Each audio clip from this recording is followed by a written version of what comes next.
Hi everybody, welcome back.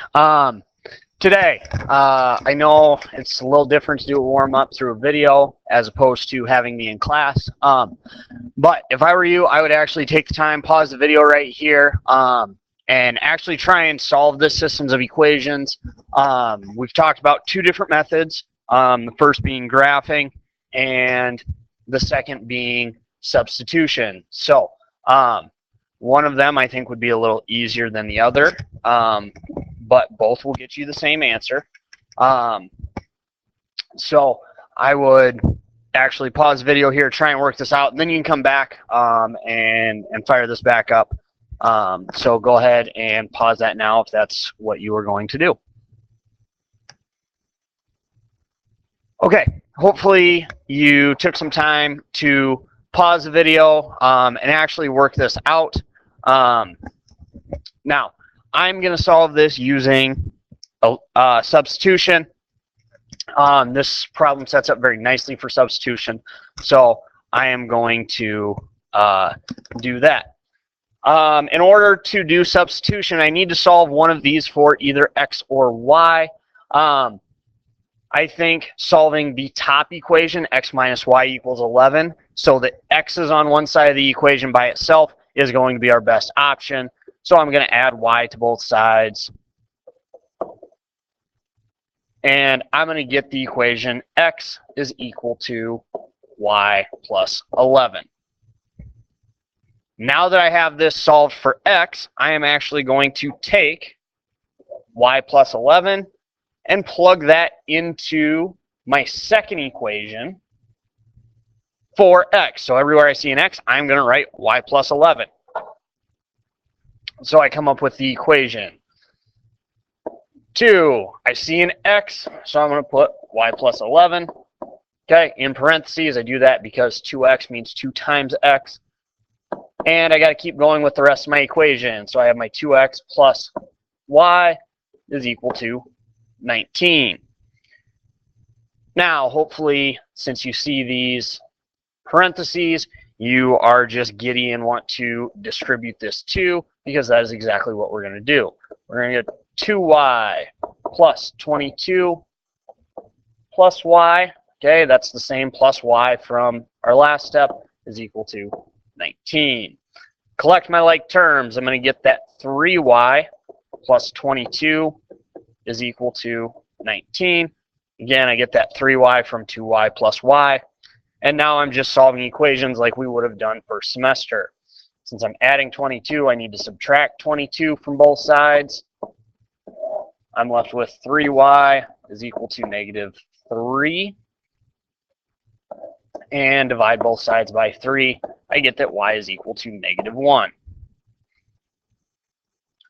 Now, to find out what my x is, I'm going to take this negative 1 here and plug it into this first equation that we came up with of x plus y is x is equal to y plus 11.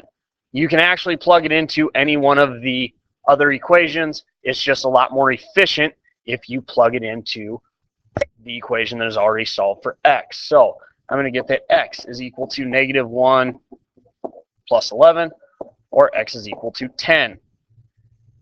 And remember from the very first day that we talked about solving systems of equations, our answers need to be written as an ordered pair. Yes, I'm a very big stickler on that. So your final answer is going to be 10, negative 1. Remember, your ordered pair always goes x, then y.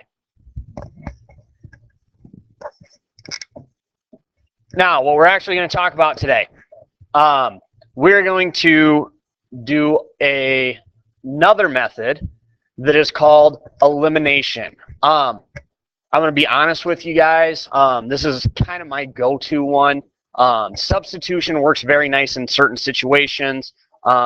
Just like in our warm-up, it was very easy for me to solve this top equation for y, or for x, and it would be very easy for me to solve the second equation, 2x plus y equals 19. I could solve that for y very easily, and things work out very nicely. However, if you look at these two equations that I have on this slide, 4x plus 3y equals 16 and 2x minus 3y equals 8. Neither one of those sets up very well for substitution because I don't have an x or a y without a number in front of it. I have 4x and 2x, and I have 3y and negative 3y, and that poses a little bit of a problem. So actually elimination is very, very nice for these types of situations where you can't use substitution. So it actually ends up being a lot of people's go-to because it's kind of my go-to method if I ever have to solve systems of equations. That's really my preferred method. Now, elimination. If you have the setup, it goes very, very quickly. If not, you can put it into the correct setup. What you are looking for with elimination is in both equations, in front of both x's or both y's, you want to have the same number but opposite signs. Okay? The 16 and the 18 in this case really doesn't matter. Okay? I look at my x's. I have a positive 4 and a positive 2. Okay? Obviously, hopefully by now you know that 4 and 2 are not the same number. If not, if you don't know that already, I got some bad news for you.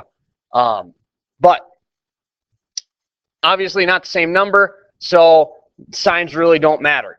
Now, if I look at my y's, I have a 3y and a 3y. And I look at my signs, one is positive, one is negative. This is the exact setup you want for an elimination problem. Okay? By setting it up this way, okay, and I know we started out and we had it that way, all I'm going to do is I'm just going to add these two equations together. Okay? So I take 4x plus 2x, and I get a 6x, and I have a negative or a positive 3y plus a negative 3y, which hopefully by now, positive 3, negative 3, you guys know is going to be 0y, which is equal to 16 plus 8 gives me 24. Now, if I've got this 0y, 0 times anything is 0. You guys know that. You guys have told me that many times. So this 0y means that the y is gone. So really the equation that I'm working with now is 6x equals 24. So the reason we call this elimination, okay, is because we eliminate one of the variables. There is no more y in my equation that I'm working with. I have 6x equals 24. That y is gone. It has been eliminated. Now, this looks like a very easy equation that we've been working with for quite a while now. Since first semester, we divide both sides by 6, and I get that x is equal to 4. Well, that's great. I have x. I know what x is. Now, I can plug x equals 4 into either one of these equations up top. So 4x plus 3y equals 16, or I can plug it into 2x minus 3y equals 8. It really doesn't matter which one you do. Just looking at these, I'm probably going to plug into the second one just because it has a little smaller numbers. However, I know some of you get scared by that minus 3y. That's fine. You can go with the all positive option of 4x plus 3y equals 16. You're just going to end up with a little bit bigger numbers. So I'm going to take this x equals 4. I'm plugging that back into there. So I'm going to go 2 times 4 minus 3y is equal to 8. 2 times 4 is 8. We're subtracting 3y, and that is equal to 8. I want to get rid of my 8 on the left first, so I subtract 8 from both sides. I get negative 3y is equal to 0. And divide both sides by negative 3. And 0 divided by negative 3 gives me y equals 0. And just like you did with substitution and solving these by graphing, I need these written as an ordered pair. So you actually need the ordered pair 0. And that right there is going to be our final answer.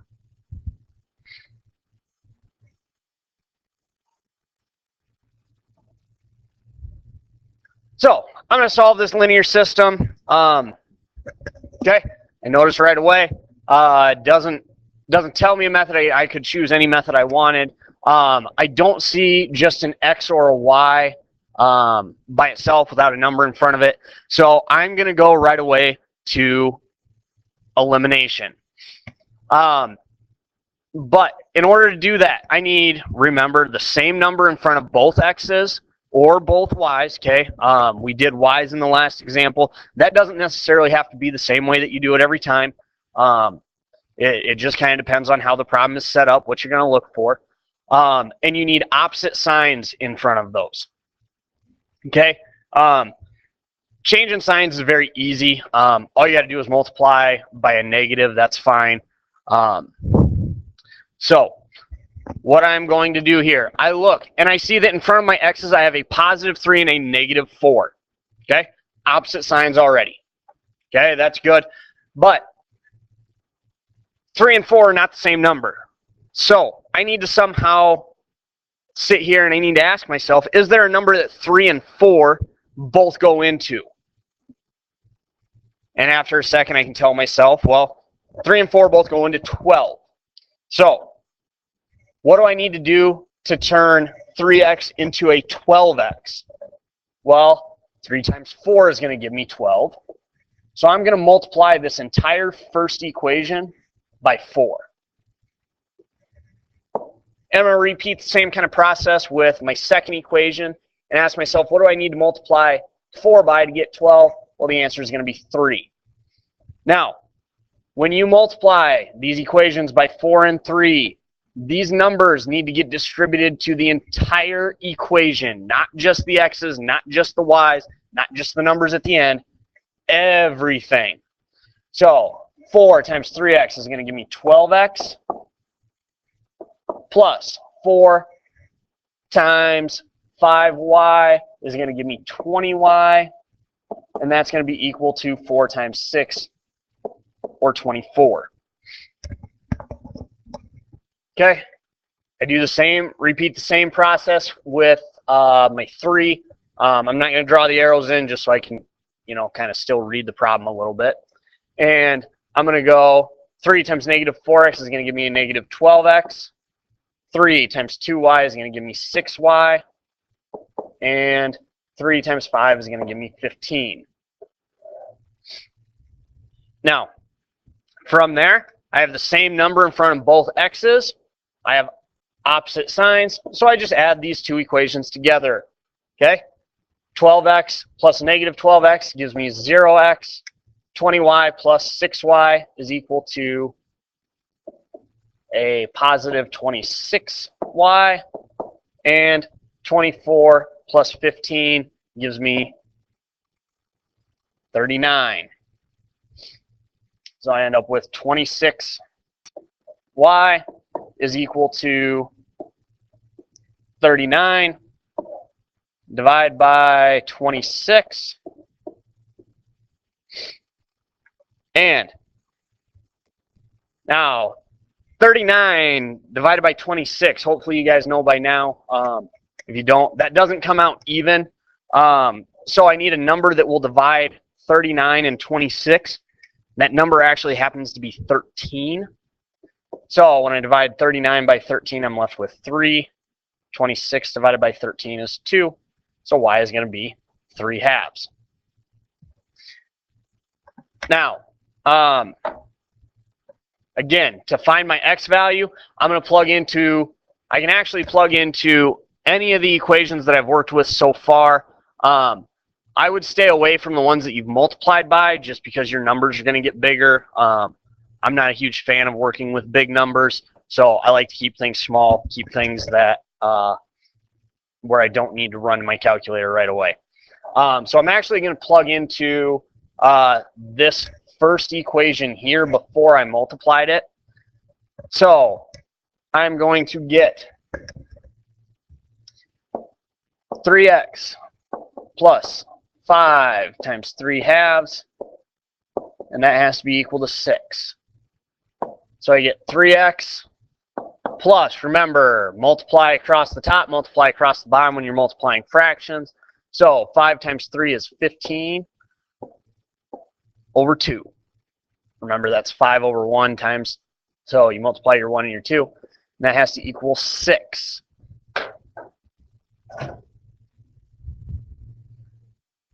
I subtract my 15 over 2 over from both sides. Now, remember, in order to subtract, I need common denominators. So I'm going to replace this 6 with a 12 over 2. So I end up with 3x, and 12 halves minus 15 halves gives me a negative 3 halves. And to undo multiplying by 3 here, because I'm working with a fraction, instead of dividing by 3, it's very hard for me to divide 3 halves by 3. I'm going to multiply by 1/3, just looking ahead, which gives me a final answer of negative 1/2. So your final answer is going to be negative 1/2